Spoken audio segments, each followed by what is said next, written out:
Charlie, are you really reaching your potential? Like, is there not more in you? You could absolutely keep going, right? It's a big thought. Welcome back to the Wild Goose Chase, where we help you to grow your business, build wealth, and live a life by design.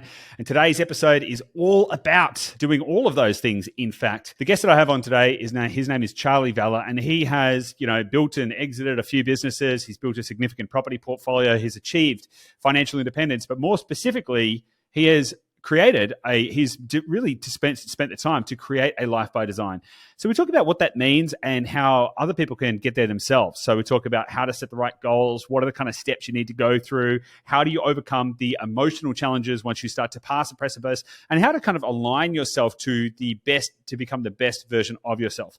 So it's a very insightful episode. There's some really good takeaways, some practical steps that you can follow to start to live a life by design in and of your own right, in your own way, and in whatever way that means to you. Some really great thought-provoking questions in there as well. So before we get into the episode, please make sure you subscribe. It really means a lot to me, but it also really helps the show. We have been focusing on trying to get really high caliber guests who've really got great messages, because really I want to try and change as many people's lives as possible. In fact, my goal is to change 1 billion people's lives around the world.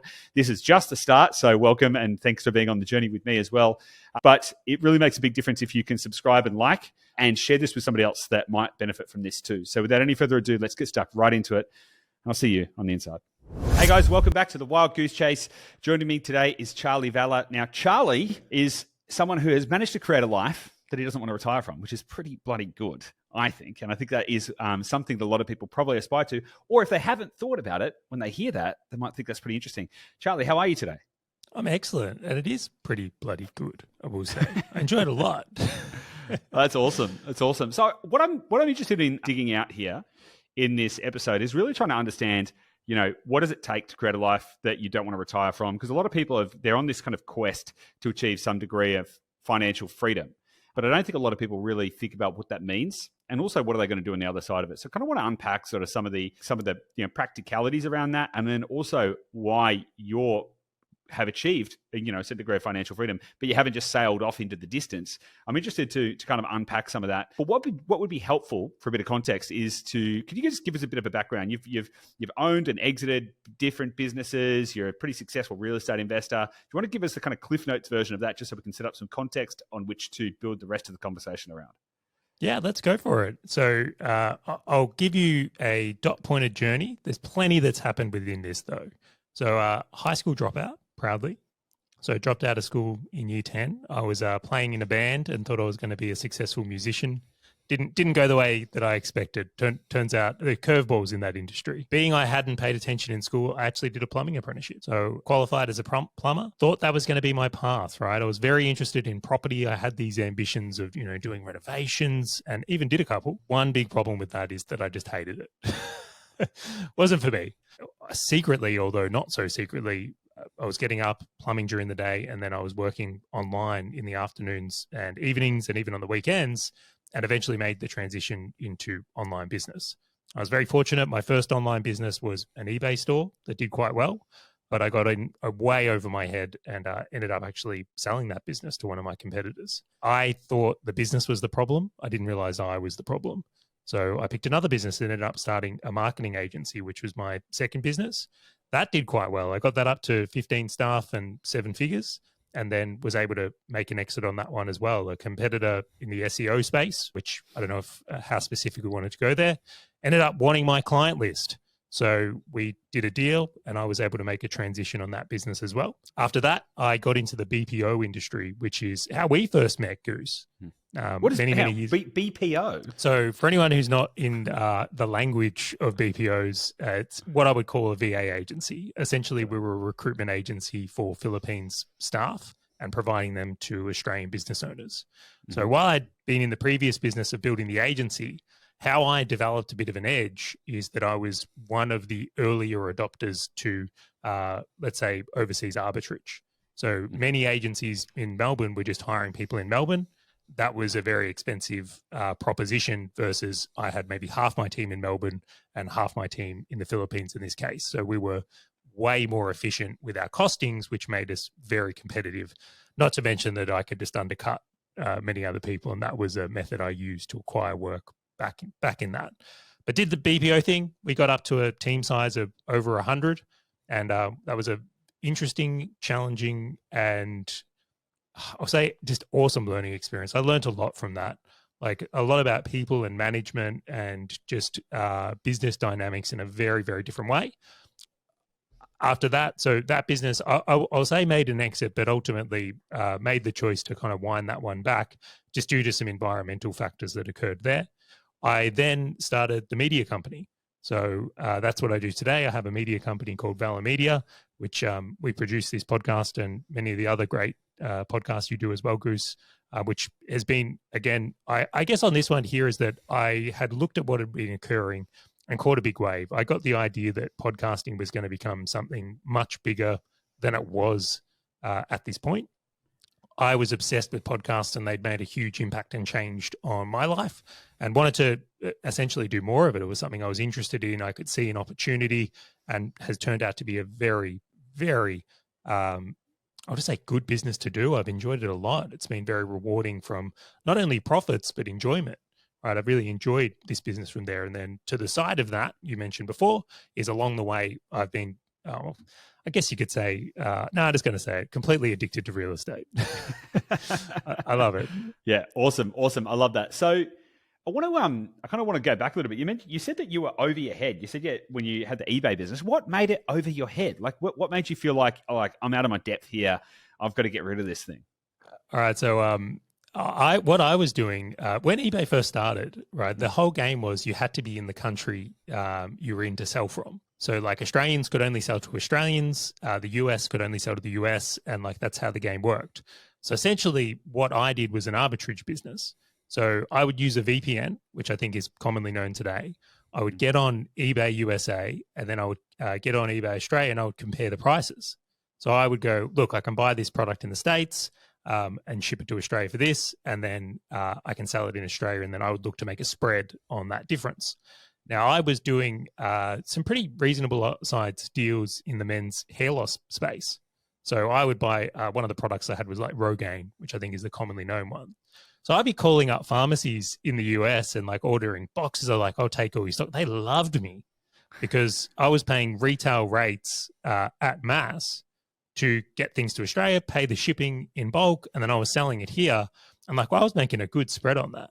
But then one day I had this genius idea. I'm like, oh, like ordering things from China sounds like a great idea. So I got on AliExpress and started, or Alibaba, and started looking for like hair loss products and bringing them into the country. And then eventually I make this order and it comes in and I get this letter from customs. And do you know what's interesting that you don't think about when you're maybe 22 is like if you bring in a large amount of chemicals that are unlabeled into the country, that people might have questions. Yeah, makes sense. Right. And that only takes a couple of times when your stock is incinerated because you don't, well, to be fair, like I didn't know what was in it. Like I'm, making handshake agreements on Skype with people I've met to get things sent here. And whether it was real or not, I don't know. And I'm like, I really got a big hit on reality on like what it was to be in that space. And I realized that while I think there is a level of, I'm just going to say, ignorance that is required to get into business. Like if you truly knew all of what it was required, you probably wouldn't do it. But I realized that I was young and just a bit silly on things and got caught out where I was like, well, hey, I'm not necessarily in the business of or wanting to be in the business of supply chain logistics and product formulation of chemicals to repair hair loss. This is something where I'd much rather move on from that. And what I was enjoying was the marketing. So like I was really good at eBay SEO and getting things to rank and creating bundles. And like that's how I hedged into that world. Interesting. So you ventured into business because you wanted to escape from being a plumber, right? Is it safe to say that in the first instance, you are running away from something rather than running towards something? And if so, at what point was there a conscious emotional transition from like running away from the thing you didn't want to then running towards the thing that you did want? And when did that happen? Yeah, so I probably wasn't aware of it at the time, but hindsight's a really powerful thing. So growing up, one of the things that's been interesting that I at the time saw as a disadvantage that later became one of my greatest advantages is that my parents actually bankrupted. So to give you an idea of that, my father had a workplace accident. He wasn't necessarily super reckless with money or had something happen, but he had a business, he had a workplace accident, and then that ultimately led to some very difficult financial times for our family. Because of that and experiencing money challenges in our youth, so growing up in a household that we had money and things were good, and then we didn't have money and then things were not so good, or frame it that way, I had grown up with a set of beliefs around money and also had like a lot of fear mentality around it. So I was quite scarce. So the reason I got into plumbing, to put it bluntly, is like all the plumbers that my dad was a builder, as I referenced, all the plumbers look to be fairly well off. So I'm like, well, this is clearly a place where money is made. So I got into it from a position of wanting money, not necessarily loving the thing. And like plumbing is, while you can certainly make money in it, it's a pretty full-on career. It's like heavy on the body. There's a lot to it that people don't necessarily appreciate, which it's very hard work. And it only takes, a Melbourne winter where you're standing on a drain trying to make sure it doesn't float in the trench at 5 a.m. when it's freezing that you suddenly realize, there's a bit more to this. Those experiences weren't necessarily what I was looking for in my life. That, however, was like a fueling towards like the desire and chase for money, not necessarily enjoyment. So from there, though, when you then went, okay, I'm going to go start creating all these businesses. I'm going to try eBay. I'm going to try and do this other thing. It seems like that was when you decided, okay, I want to actually have a purposeful existence, right? You were running away from that context of like, I don't want to be this anymore. I want something different. Where I'm kind of getting to is lifestyle design, because to me, as someone who knows you, it seems to me that has been a process that you've gone through to go, okay, what do I actually want my life to be like? And then what steps can I take to actually get me closer to that life?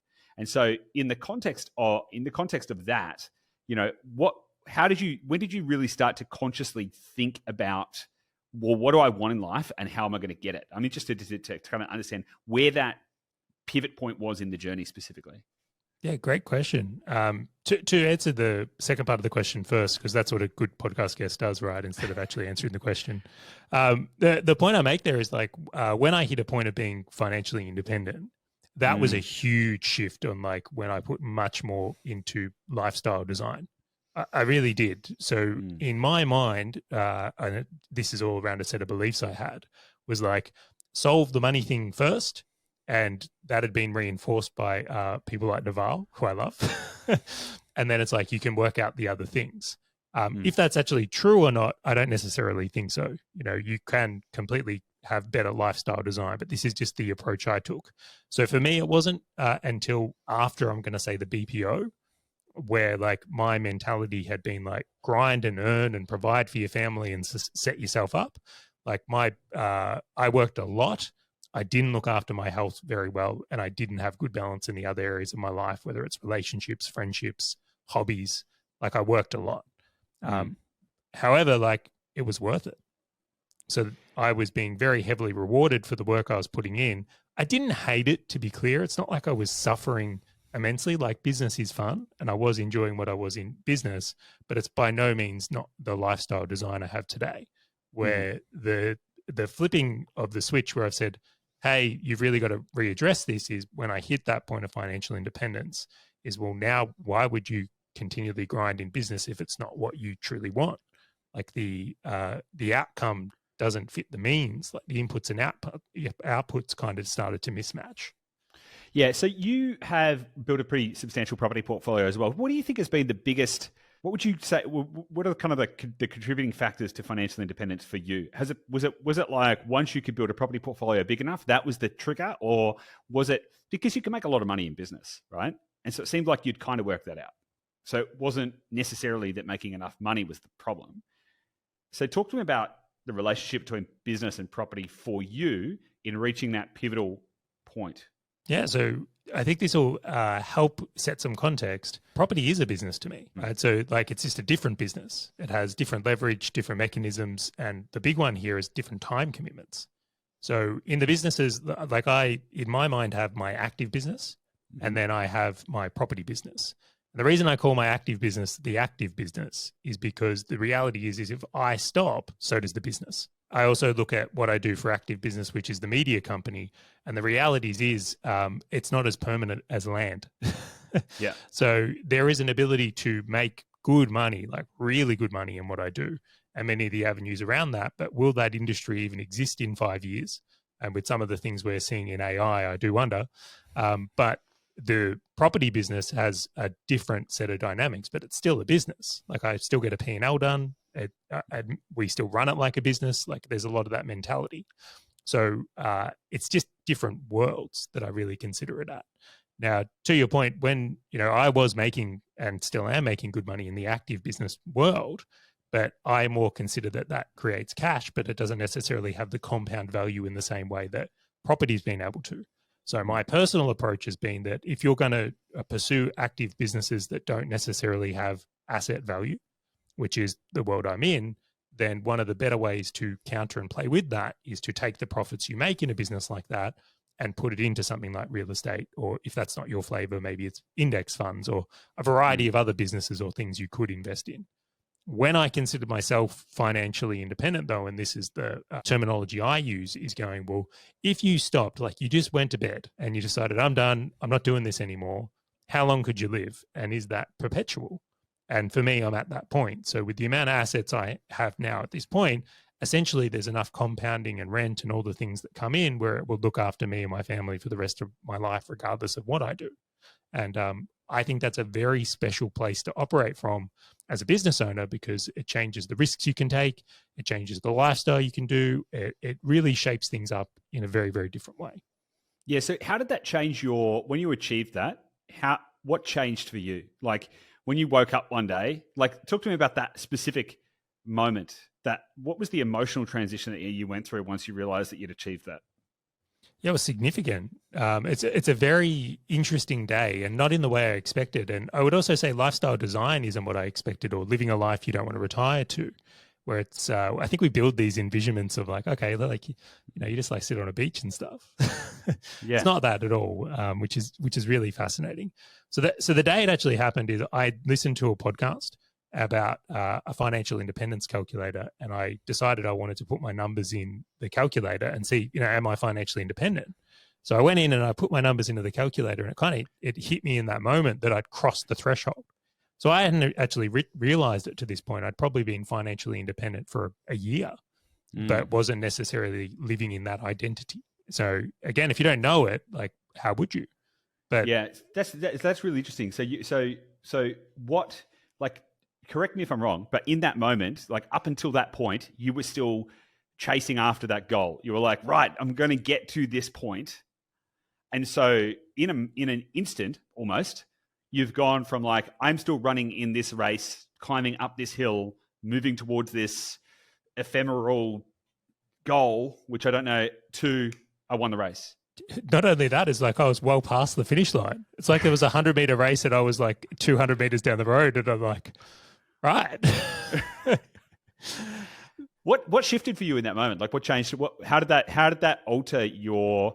Firstly, how did that alter your perspective? But also, how did it alter your identity? Because that would have been an interesting kind of moment. You hear about like these kind of pivotal moments, like say for example, when a business owner exits a business or sells their business, and if they don't have a plan, they usually end up in a situation where they're just like feeling lost and confused and, really out of sync, and they've lost their purpose and all of that kind of stuff, because a big shift has happened in their identity. Going then in that same mode, yes, you haven't like suddenly let go of everything and you have this big void, but having this big transition in identity from like, I'm chasing after the thing, I've now got the thing. How did that change for you?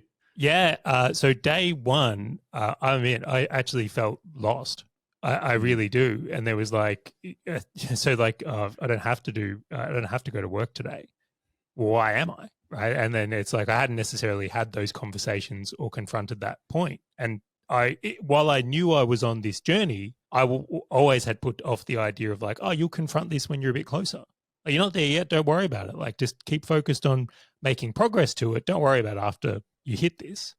So wholeheartedly, I was lost. And I think the analogy you've used there about like maybe you've been an athlete your whole life and then you're suddenly not an athlete. It's like, well, who are you? And that initial point was definitely a bit of, I'll say a bit of despair and questioning. And like I'm reading the deeper books on the philosophy of life. I'm delving into personal development stuff more and more. And eventually I had this like really beautiful breakthrough though that turned from, and I'll frame it up in a way, which was that get to, not have to. Right? And it was like, well, you don't have to go to work, you get to go to work or business. You don't have to, build more wealth, you get to build more wealth. And then I got to this really like fun, playful things. It's like, you've been gifted with like, you don't have to play by the rules at all anymore, right? You can literally, if you want to run a business this way, do it. Like if you want to do obscure things during the middle of the day, do it. Like you can. If you want to live in a location, if you want to make these changes, like it all becomes that. And even that, the amount of choice that opens up to you is like overwhelming in this new identity. So the thing that existed is almost like the pit of despair and then a really beautiful place to operate from, like a really, really powerful place to operate from. And that's where I started really taking more note of like who I work with. Like, is this really who I want to be working with if we don't have the constraints? What we do, how many hours, what are the intensities? Like, and across this journey, like I've also had a son, is thinking about, well, how much time do you really want to be at work versus how much time do you want to be spending raising your son? Like, and the activities, which is a really, really fun thing as well. That's super interesting. It's interesting you mentioned the pit of despair because I've been ruminating quite a bit lately over the dip. You might be familiar with Seth Godin's The Dip, and that kind of like the start of the curve is irrational exuberance where it's all, oh my God, everything's going to be wonderful and fantastic. And then you sink into the pit of despair where you're like, oh my God, this is way more confronting and challenging than I thought it was going to be. And then once you can transition out of the pit of despair, then things start to go good again. And, there's loads of analogies in business and, all of that kind of stuff. And so it's very interesting that you use that analogy there. And it's interesting to think about like that first stage, the irrational exuberance. This like, think about it in the context that we're talking about here. It's like, when I achieve this thing, oh my God, life is going to be magical. I'm going to be traveling. It's like the rose-colored glasses. Daffodils are going to bloom as I walk down the street. I'm going to be in this abundant state. When in reality, unless you've actually prepared for like what happens on the other side of that, it can be pretty daunting, right? And so I'm curious to go back a little bit, because you achieved wealth, financial freedom, then had that moment, then said, I'm now going to actually start to go, well, how have I made up my days? And are these days made up in a way that are bringing me the most amount of joy? So do you think would you go back, if you could go back and change it, like, would you have started to design your life as if earlier on? Like, what would you change? What would you have done differently? Yeah, that's a great question. So if I could go back, I think one of the things I would change is better measurement of how close I am to the goal. Right? I think that would be a thing. So if you are the type of person that is seeking to do what I've done, where it's become financially independent and make adjustments, I think being aware of how close you are is a really huge thing, because that was a year I could have had in time. So if you're in the endless pursuit of more, not really aware of what you need to be financially independent because you just believe it's more, I'm certain there's people out there that have spent decades over chasing things that aren't necessary, and that time is the ultimate loss. And then the second point of that is that in knowing that, could I have been better prepared? And I often wonder, because you asked a really great question there, I think a bit of the pit of despair is necessary. Like, I think pain and is a great motivator. I also think that is the thing that can lead to really good action taking. So if I'd have started preparing more before it, maybe I would have done it half-assed or done it in more of a pseudo confront, where when I was forced into that situation, I took it more seriously, because I had a real, like, if you're not going to stay in this mess, like, what was the point of becoming financially independent if you're going to stay in a pit of despair for 30 years or more? Like, it really seems like that is part of it. Just like in business, sometimes I think it's good to know a little bit about it, but a lot of the unknown is actually required. So I'm interested in your opinion on this. The struggle is what makes us strong. It is the act of pushing ourselves that builds character, helps us to achieve more, be a better version of ourselves. You can apply that to exercise. Like exercise might make us feel good, but more often than not, like the act of doing it can be challenging, right? So I bring this up because a friend of mine I was talking to recently, he's also he's well and truly financially independent, and it was interesting because he has downregulated his capacity to take on stress and challenges to the degree that we were talking about it. And he was like, dude, any more than like 10 or 20 hours a week of work, I'm beat. I'm like, dude, I got to take a couple of days rest. And it's like, that's fascinating. Because I am someone who works a lot, a lot. And so that'd be a day for you, right? 20 hours a day, you'd be able to handle that, I imagine, Goose. yeah, totally. And it's like I'm curious around the motivation then, because it's kind of like if you've achieved the thing, like because a lot of the time the quest is, all right, I'm gonna go and achieve this level of greatness, and then if you achieve that level, whatever that level may be to the individual, how do you stay motivated to continue to want to push yourself to find new challenges? What a great question. There's the way I would articulate that, or the way I'm thinking about it, is there's different seasons, right? So in my case, there was the earning season. Right? There was I'm going to tick the money box. And then after that, you actually get to play different games. Like what I realized and learned very quickly is that humans are wired, or maybe it's just me, I won't put this on everyone else, is that they need progress in their life. So for me, I found other things to challenge myself in the world, and some of that is still business. Clearly, like I still do business, but it's different. It doesn't require the same mentality. So like I absolutely once upon a time used to work the massive weeks as well, but I did that.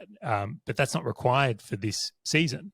I challenge myself in other ways though, because progress is really, I think, healthy for us.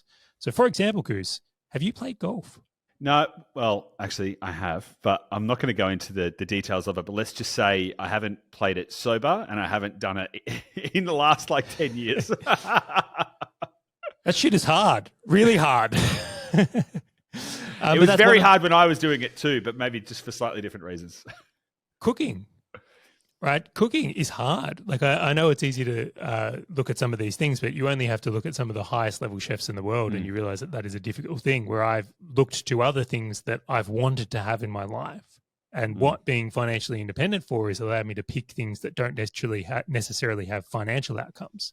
So challenging myself with cooking has been excellent at skill development.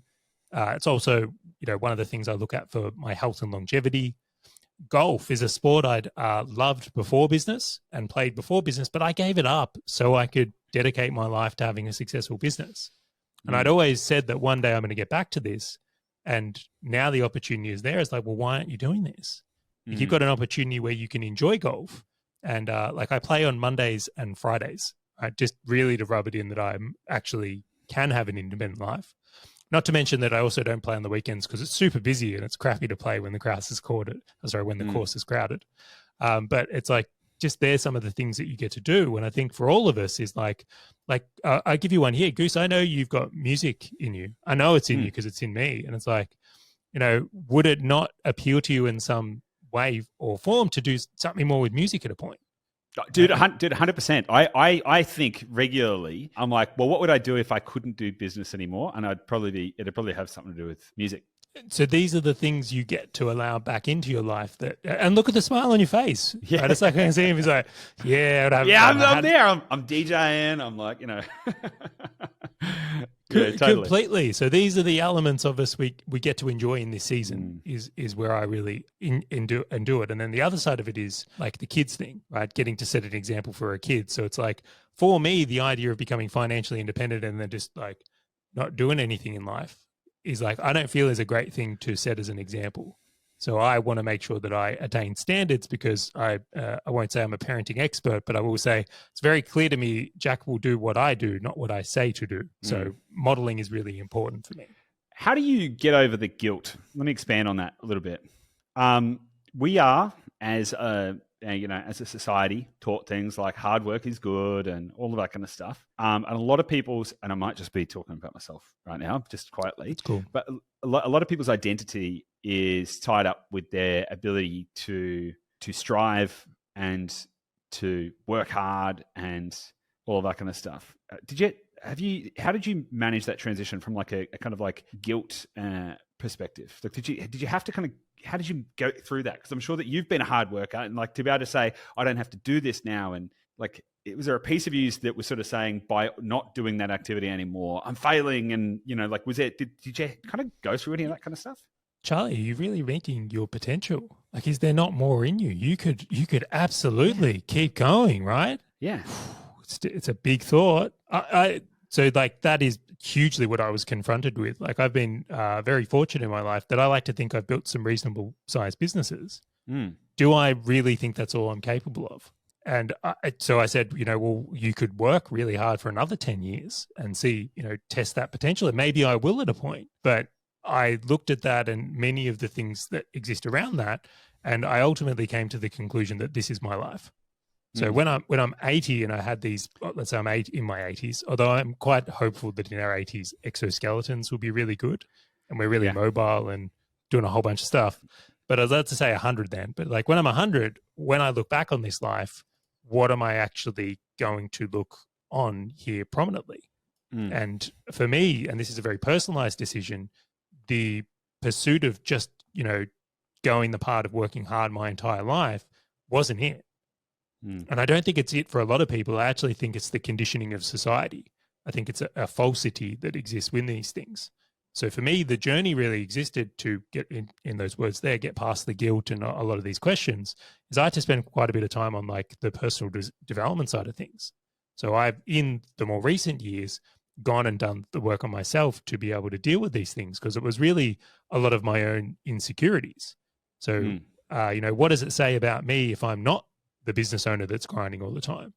Really, is that just me concerned about what other people think? Many people go through their lives just trying to exist for what other people think, the whole status game. How do you go about goal setting and life planning practically? Like, how do you tackle that? Because where I want to try and get to as we progress this conversation is, I think we're touching on some really interesting ideas. What I want to try and do is I want to try and get some like practical kind of stuff on the table.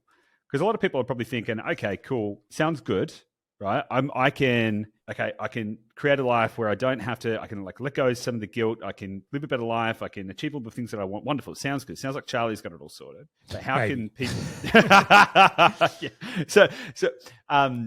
Gary Keller, if anyone's familiar with the book The One Thing, which Jay Papasan wrote, but that's by the by. Gary Keller, in an interview once or somewhere, said, choose your profits, and profits being PROPHETS.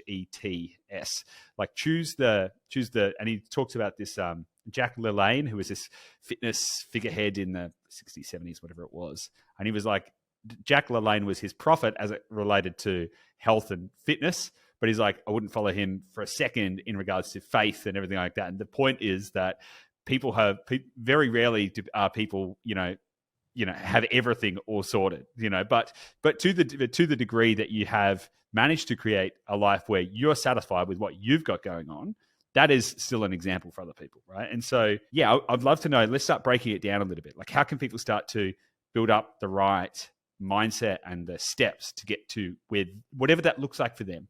So how do you think about goal setting? All right. So I'll state this, and this maybe is controversial and maybe isn't. I actually think the goal of becoming financially independent should be what people aim for first, because what you can create on the other side of it is magic. And if you remove the excuse of money from people's lives, it's really interesting. It's a fun way to play. So for those who are out there considering it, I would say it's been a really big positive for me. I don't think it's actually been the negative. I think if you can get yourself set up well early, it opens a lot of different doors for you. It really does. So does that mean, grind as hard as you can until you get there? Or talk to me about that. All right. So to answer that point, I don't think you have to grind to get there. I think that's a belief, right? I definitely maybe should have listened to my own advice there. I thought grinding needed to be the case, but it's only later on that I've developed the skills to earn more and not grind, right? It is a possibility. The years in business towards the end of me becoming financially independent, I didn't work nowhere near as hard as the first couple of years. The difference was my skills. So I'd love to kind of unpack that a little bit, because I've spoken to a few people who are like, it was like in the first half or whatever, right, we'll call it, they were working really, really hard. And then in the second half, they now don't work so hard. In fact, I just had James Schramko on the show. So he's a great example. Oh, the master, right? If there's ever been a guy that's worked it out, that department, absolutely. And I'm curious though, like, can you swap that around? Or is the fact that in the second half, so to speak, the fact that it is easier, is that a result of putting in the hard yards in the first half? Or is it just that, now I've opened a door and I can see things differently. And if I had the knowledge that I had in the third quarter, fourth quarter, and could go back to the first quarter, I wouldn't have ever had to do all of that work. Do you think they're interchangeable? Or do you think the outcome of being able to do things a lot easier and better is a result of doing it hard in the first instance? Can you swap those around? I think, so that's a really good question. I love this so much. I think the grind is required. I really do. I haven't met a single person, I'm happy to be wrong on this, but the people I know who have been successful for a period of their life in business or career, they went hard. And I think there's things that happen when you go through that you don't necessarily appreciate. Like, for example, it's like it shows you what you're really made of. It does. You get to see what you're capable of. And there's extremities in work ethic and all the rest of it. But inevitably, we get good at what we do. So, for example, I'm in the ads business a lot. Of the first time I set up a Facebook ad, it took me a day and a half to set up one ad. And for anyone who's in that sport, I can do it in about 20 minutes now. But it's like what sits behind that is we become efficient. So when we go hard those early years in business is like we're actually becoming efficient in the skills that are required to get. You're learning how to get a result, even if it's through trial and error. Now, could you speed that up with mentors, books, education, all the things? Well, we do. That's the thing. So for, again, what I've seen it in myself, it's the relationships that compound. It's learning the skills that compound. It's you developing the ability to execute, like building your team. There's a whole bunch of stuff that goes into that you get good at, which then in, let's say, the second half, you get to reap the rewards of. So that has been my own experience. Could you swap them around? I mean, theoretically, it's possible, but I haven't seen it. Would it have been possible for me? I got to say no. I actually think that the journey I took was the required one. And I also think that if a business owner goes out there into the ideation of like, I don't need to work hard, that's probably more dangerous than I do need to work hard. Yeah. And I think that's a really important thing to think about because a lot of people coming into business are going, I think that there's a chance that they might be like, well, maybe I could just start by working 10 hours a week and still achieve the success. And it's like, well, you probably do need to put in the hard yards first. Okay, so I want to get through this because we started on a pathway.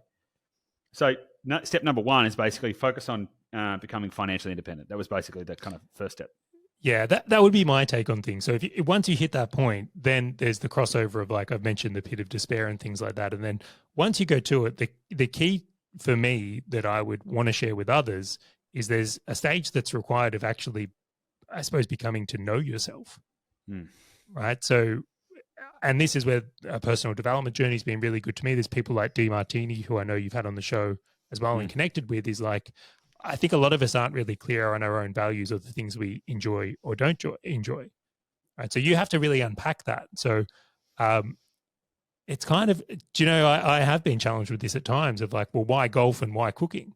Right? Because not everyone likes those things. Like for me to get up and play golf and then cook a really nice lunch, it's a great day. I'll probably do that later today, to be clear. But for a lot of people, that isn't their epitome of a good day. That sounds like a horrible day, a potentially frustrating one. So you have to develop and find what's true for you in the next part. Because if you're going to live your version of a life that you don't want to retire from, it's very circumstantial on you knowing what you don't want to retire from.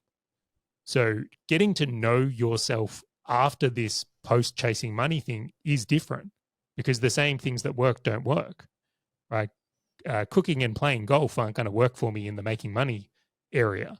And I know people have developed businesses and careers in that, but I'm pursuing these as hobbies, not career paths here. Where if I was to spend my time doing those things or too much of it in the beginnings, it would be counter to the earning thing. So they don't necessarily get the enjoyment. But there's a rewiring process that goes through with it. So initially, for me, let's say I went and played golf on a Monday, there was a like, this feels weird, right? But that's just like, well, when you left high school and you got into your first business, I bet that felt weird too. Or when you went from primary school to high school, that felt weird.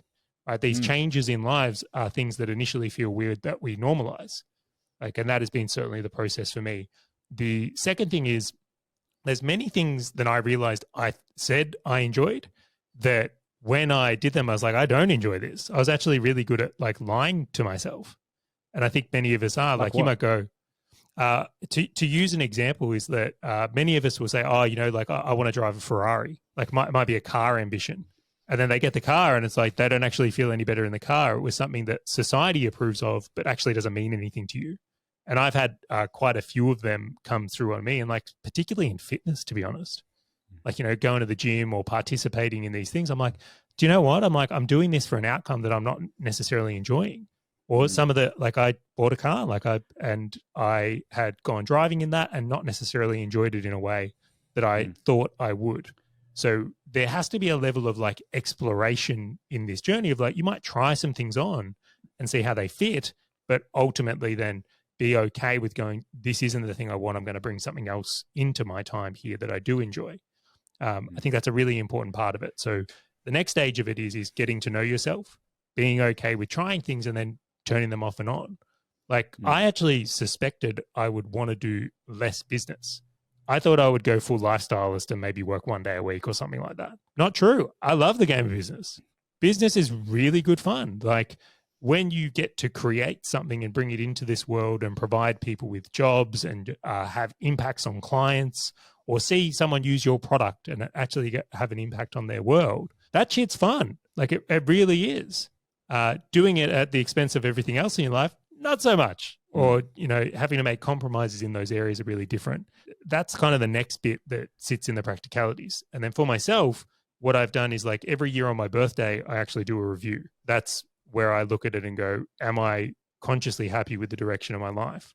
And I've got some little things I would put in there, and I think people will be able to relate to these. If anyone gets their calendar out and they look at their calendar and they look at their appointments, if they look at the next appointment, there's a reaction that happens in us. You know straight away if you're looking forward to or not looking forward to something on your calendar. So for me, if I open my calendar today and I'm like, podcast with Goose, tee off time at 2:00 in the afternoon, going to pick up some run at the butcher's because I'm going to cook something tonight. This is a good day. Like I'm excited for this. So it's like I go, like this is becoming the guidance system of measurement, is like that I can see those reactions is one part of creating a feedback loop for me. The other parts of it is journaling. I found journaling to be a really interesting thing in assessing it as well and giving yourself little cues to that. Let me ask about that because when people hear journaling, a lot of people think, dear diary, today I went to the park or whatever the case may be, right? But how do you approach journaling in a practical sense to keep your self aligned with your values and vision? Like what,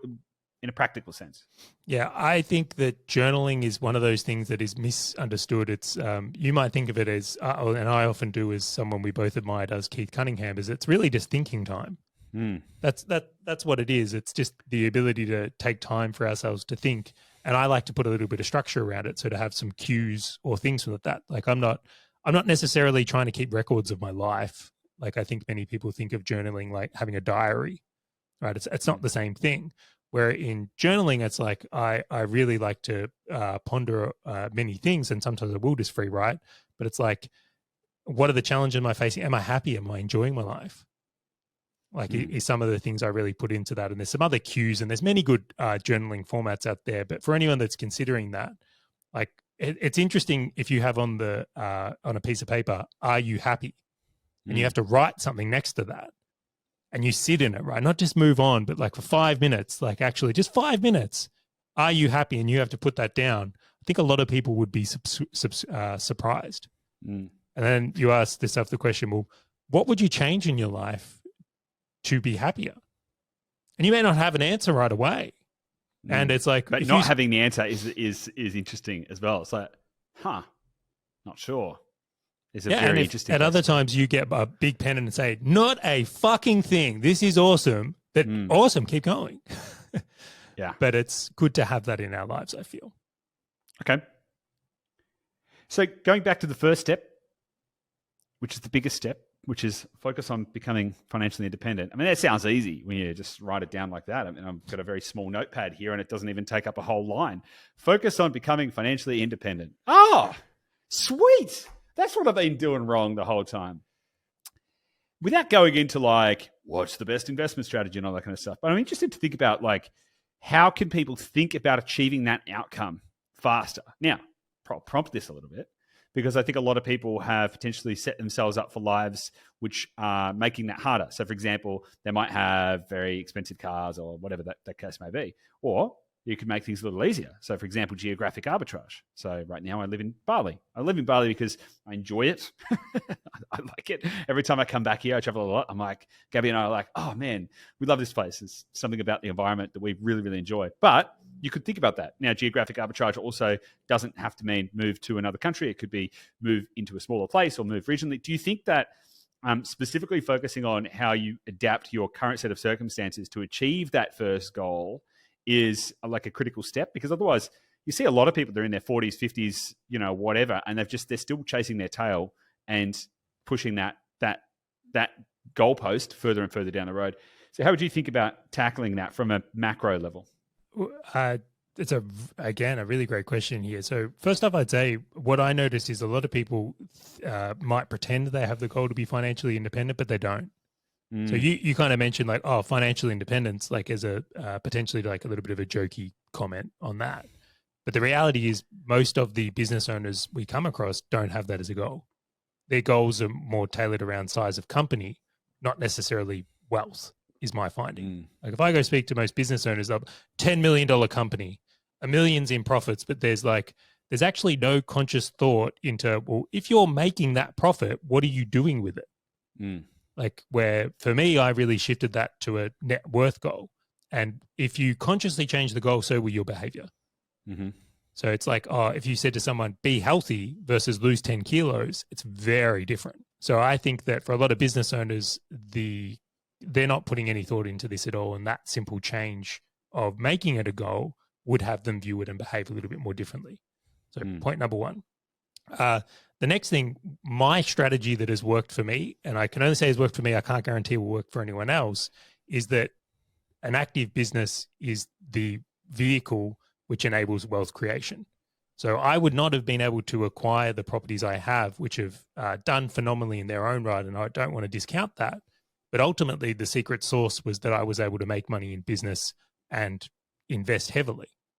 So for the business owners out there, I think it's a very viable path because of what, as I've seen, is that if you're able to extract good profits from a business, invest it well, that is the pathway to becoming financially independent in a very powerful way. Very, very powerful. That's the method I chose.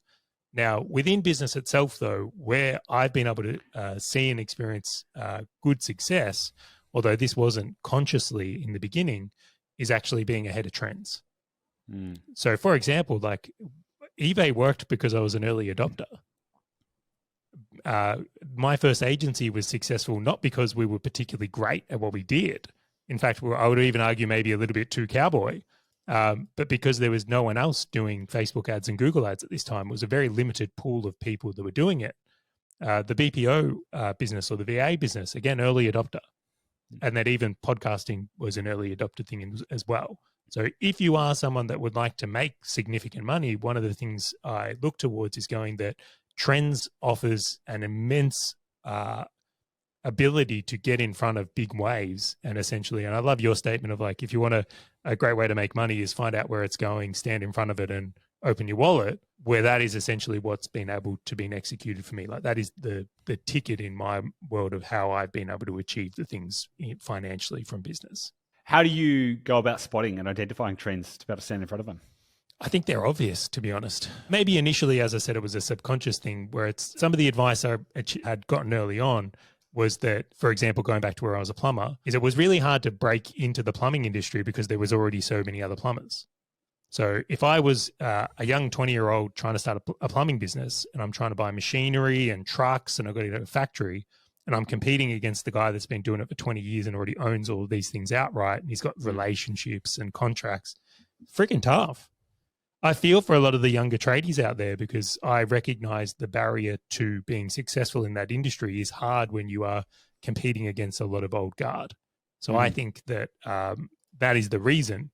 How do we spot these things? I think they're evident. I think you don't have to look too far to realize that the internet is still a big trend.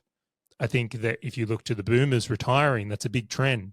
Green energy, shocker. Like, are any of these things really that obscure in identification? Not so much. Like, you can literally, there is companies out there, I think it's even called Trends, which is owned by Sam Parr from The Hustle, I think, or he may have sold it, I don't know, since. But there's a whole business out there establishing in finding trends. So you don't have to be good at spotting them yourself. You can look towards them. So let's say it's like, I'll give you another one right now that I'm looking at. All these boomers are getting old. They don't want to move out of their houses.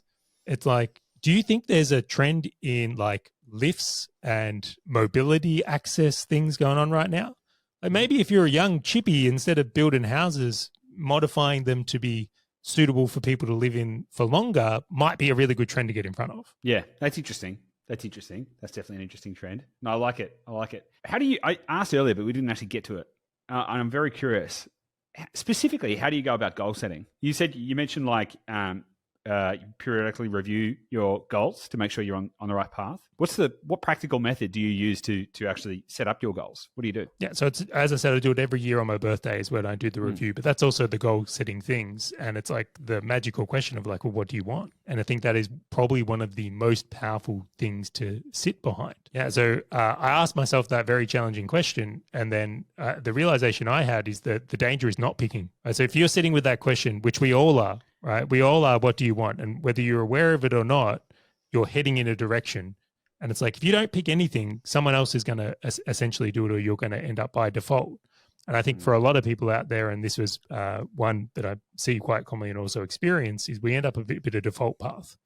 Go to high school, do some sort of education, get a job, buy a house, have a kid, work it out, and then, raise your kids, and then get to some form of retirement. Like that's the most notable path. If you don't pick anything, that's probably what you'll end up on in some form. And then the thing I look towards is you go, well, what do you really want?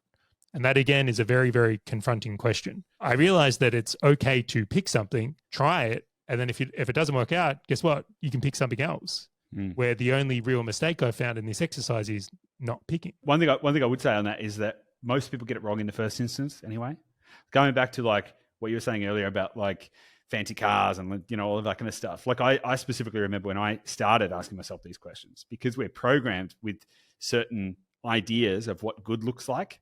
You typically set goals or set visions of like, what do I want? And it's like a bazillion houses and, you know, a rocket ship to Mars and whatever these things might be. But as you start to lean into it and feel through these ideas, you actually go, come on, it doesn't even mean anything to me. Like for example, I remember when I very first was, you know, setting goals, I think it involved having a Lamborghini or something like that. And then, dude, I couldn't care less about cars. I don't even want a car. Like my preference would be have zero cars, you know, like what, you know, but you get these ideas, and until you can feel through them. And I did an exercise with our team the other week talking about setting the vision. And one of the things I said to them is I walked them through the process to do it. And then I said, by the way, when you do this, just be prepared that you're going to get it wrong. And most people are going to get it wrong, and you'll continue to get it wrong for a really long period of time. But every time you iterate, you'll get closer to what is true. And I had a bunch of feedback from people that just actually giving them the permission to know that that they're going to get it wrong and that's okay actually removes a lot of the fear. Because a lot of people are scared of like, oh, but if I write down what I want, what if I get it wrong? Or what if and it can be immobilizing. And it's like, well, that's okay. If you just accept that you're going to get it wrong, the first time you do the exercise, you're not going to get it right. You will write down stuff that in 6 months' time, you're going to be like, gee whiz, what was I even thinking? I don't want that. But to your point, the act of choosing, the act of going through the process is the thing that gets you closer to the thing that you actually want. Completely. I concur with that in such a huge way. And maybe for some people out there, it's fear of judgment. Maybe it's the way they're judging themselves, which was something I was doing. Is like, you know, is it okay to have a goal of playing golf? Like, or, you know, I want to be able to hit off 18 goose is what I'm working towards. Right. So handicap 18 in this world. But it's like, It doesn't need to make sense. It's for me. Like, it's not a wrong answer, but it's funny that you can feel that when you're deciding what you want, that there is a right and wrong answer, but it's very circumstantial for you. It's a process of exploration or wayfinding. If you were to meet someone in a bar or a cafe or any other place where you might just meet someone randomly, and they were to ask you, Charley, what is the secret, or what can you tell me in just a short bite? How do I create a life that I don't want to retire from? I know we've kind of walked through some stuff, focus on getting financially independent, know yourself, review your goals, all that kind of stuff. But just like in a barroom chat, if someone said, hey, Charley, how do I create a life I don't want to retire from? What would you say to them? Tune into this podcast. No, I'm joking. I think the biggest thing I could share on this topic would be that you have 100% choice and 100% responsibility, which is a quote from Jamin Fraser, who actually helped me immensely on this topic, is just the acceptance of how much choice and responsibility you have. Like, you can do anything. You can. And you already are creating something, so why not create the thing you want? I like that. I'm writing it down. Before we wrap it up, what is one contrarian belief that you hold to be true? What is one thing that you believe that you think challenges the status quo? Contrarian belief. That is a really good question. I think as a business owner, one of the things that's been very contrarian for me is so much focus on net worth, right? Taking profits out of a business to invest in other assets has been something that's been quite contrarian versus many people who believe in the business world that you just keep reinvesting in the business. So that's been a very contrarian approach for me, I would say. Doesn't it make sense, though, to keep reinvesting into business, grow a bigger business, and then, delayed gratification, have a bigger payday down the line? Doesn't that make sense? Completely. The evidence I have seen, though, has been very interesting. So in the experiences I've had, my method has worked for me. So I'd have to look at that and go, well, based on what I want and maybe what someone else wants is different, that if you are looking to be financially independent and live a life you don't want to retire from, that's a really good way to do it. The idea and risk that comes from reinvesting in a business for a bigger payday, personally, I think comes with significant risk. And I think credit to those that have pulled it off and can do it because it's worked for some. But I'm not sure it is the highest probability of success if you're looking to attain results like mine. Very well answered. Charley, as always, I've really enjoyed our chat. Anything you want to contribute before we wrap it up? I think this has been, well, hopefully helpful to some other people, but definitely a thoughtful exercise. It's been good. I've written down a few questions because I find that questions are the key, in my opinion. And just a couple of questions that you mentioned. What do I want? Now, I ask myself, I do journaling and stuff all the time regularly. But specifically simple questions like, what do I want? And am I happy? And what would need to change to make me happier? I think questions like that can be very, very thought-provoking and can actually lead people down to a path of much greater happiness. And so I think there's some really interesting takeaways in there and some really good guidance and advice. So thanks so much, Charley. I've really appreciated it. Absolute pleasure, Goose. Thank you for having me on the show. Speak soon.